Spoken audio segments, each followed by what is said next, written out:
secara rohani, tidak hanya sekedar jasmani. Dan ibadah, saudara-saudara, merupakan salah satu cara agar kita bertumbuh di dalam Tuhan. Sekali lagi, ibadah adalah salah satu cara untuk kita bertumbuh di dalam Tuhan. Kenapa saya katakan demikian? Karena dalam ibadah ada firman Tuhan, saudara-saudara. Dalam 1 Timotius 4 ayat yang ke-8 mengatakan, latihan badani itu terbatas gunanya, tetapi ibadah itu berguna dalam segala hal karena mengandung janji baik untuk hidup ini maupun untuk hidup yang akan datang. Olahraga boleh tidak? Sangat boleh, tidak ada persoalan. Olahraga penting tidak?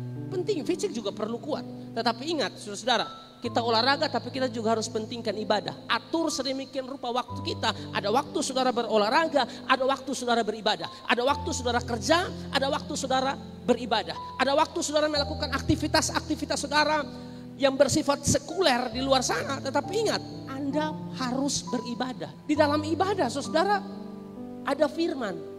Kita memuji Tuhan. Saya percaya tidak ada ibadah yang sia-sia kalau kita sungguh-sungguh datang dengan hati yang terbuka. Kita minta Tuhan setting hati kita supaya kita datang di sini, saudara, kita membuka hati kita terhadap firman sehingga hidup kita bertumbuh, hidup kita sungguh-sungguh mengenal Tuhan, saudara. Sama seperti Lydia tuh.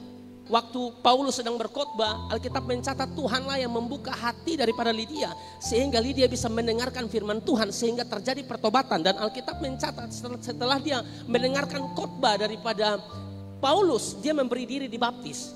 Baptisan itu tanda seseorang bertobat, bukan syarat untuk selamat. Oleh karena itu dari rumah saudara-saudara yang ada di sini, setting hati saudara supaya hati saudara itu diisi dengan firman. Juga firman Tuhan berkata Roma 10 ayat yang ke-17 bahwa iman timbul dari pendengaran dan pendengaran oleh firman Kristus.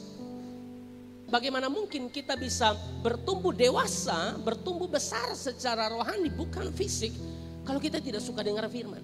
Firmanlah yang membuat iman kita bertumbuh. Bahkan fungsi dari firman, saudara lihat dalam 2 Timotius pasal yang ketiga ayat yang ke-16. Segala tulisan yang diilhamkan Allah, dalam terjemahan asli tidak ada kata yang. Segala tulisan diilhamkan Allah memang bermanfaat untuk apa? Mengajar, menyatakan kesalahan, memperbaiki kelakuan, mendidik orang dalam kebenaran. Ini fungsi firman. Nah kalau Anda datang sini tutup hati, bagaimana mungkin kelakuan Anda bisa diperbaiki? Kalau Anda datang sini, Anda tutup hati, saudara rapat-rapat, telinga saudara rapat-rapat, hanya fisik saudara yang ada di gereja, tapi hati dan telingamu saudara tutup, dengar baik-baik. Bagaimana mungkin Anda bisa mengalami fungsi firman yang namanya mengajar, yang namanya memperbaiki kelakuan, menyatakan kesalahan, apalagi yang terakhir, mendidik orang dalam kebenaran. Bagaimana mungkin Anda bisa merasakan didikan dari Tuhan lewat firman bagi Anda kalau Anda tutup rapat-rapat hidup Anda?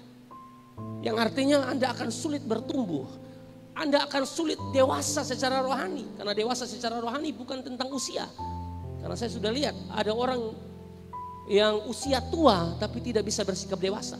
Justru sebaliknya, ada anak pemuda yang umurnya baru 13 tahun tapi dewasa sekali.